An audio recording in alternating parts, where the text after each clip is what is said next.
Sa video nito mga kapatid, pag-uusapan natin ang mga sign na hindi ka makakapasok sa langit ayon sa Biblia. Ano nga ba ito? Baka akala mo ligtas ka na pero may ginagawa ka palang magdadala sa impyerno. Kasi kapatid, hindi porket nagisimba ka, nagbabasa ka ng Biblia, nagpe-pray ka, totoo ng pananampalataya mo. Ito kasi ang kapatid, kung walang pagbabago sa ugali mo, sa puso mo, sa pamumuhay mo, baka hanggang salita lang yan. Tandaan mo kapatid, ang tunay na pananampalataya, hindi lang naririnig, nakikita sa gawa. Basahin natin ang Mateo chapter 7 verse 21. Hindi lahat ng tumatawag sa akin, Panginoon, Panginoon, ay makakapasok sa kaharian ng langit.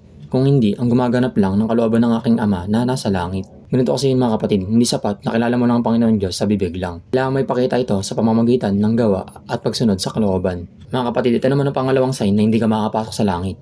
Nagkukunwaring may mga pananampalataya pero hindi naman sumusunod sa mga utos. May mga tao kasi kapatid, reliyoso sa harap ng tao pero wala namang personal na relasyon sa Panginoon Diyos. Kasi ganito yun mga kapatid, totoo ba ang pananampalataya mo o panlabas lang? Kasi mga kapatid, maraming tao ang iniisip, okay lang magkasala basta tingin sila ng tawad pagkatapos. Pero mga kapatid, malinaw ang sinasabi ng Biblia sa unang Korinto, chapter 6, verse 9 to 10. Hindi ba ninyo alam ang masasama ay hindi magamana ng kaharian ng Diyos?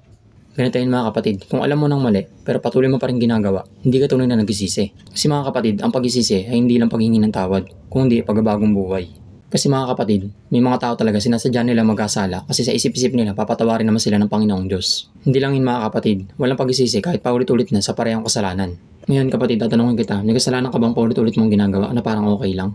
Pangatlong sign naman mga kapatid na hindi ka makapasok sa langit. Puso na puno ng kapuotan at hindi marunong magpatawad. Kasi ganito yung kapatid, hindi ka makakahingi ng awa kung hindi ka rin marunong magbigay ng awa sa iba. Kasi kapatid, ang pag-iipon ng galit at sama ng loob ay hadlang sa tunay na pagbabago ng kapayapaan ng iyong puso. May mga tao kasi kapatid, nag-iipon ng galit at sama ng loob sa kapwa-tao. Hindi marunong magpatawad kahit paulit-ulit nang tinuturuan ng mga turo ng pagbabago. Ganito kasi ang kapatid, baka kaya hindi ka payapa, may galit ka pa sa puso mo. Kaya dapat kapatid, patawarin mo na sila para mawala na yung galit sa puso mo at maging mapayapa ka na. Pang-apat na sign na hindi ka makapasok sa langit mga kapatid, pagiging mapagkunwari o hypocrisy. Basahin natin ang Mateo chapter 23 verse 27. Kawawa kayo ang mga guro ng kautusan at mga pariseyo, mga mapagkunwari, katulad kayo ng mga libingan na pinaputi.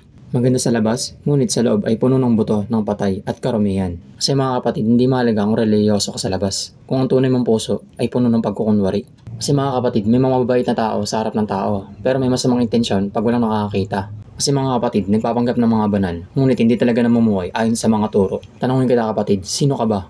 Kapag walang ibang nakakakita, ayun ang totoong ikaw.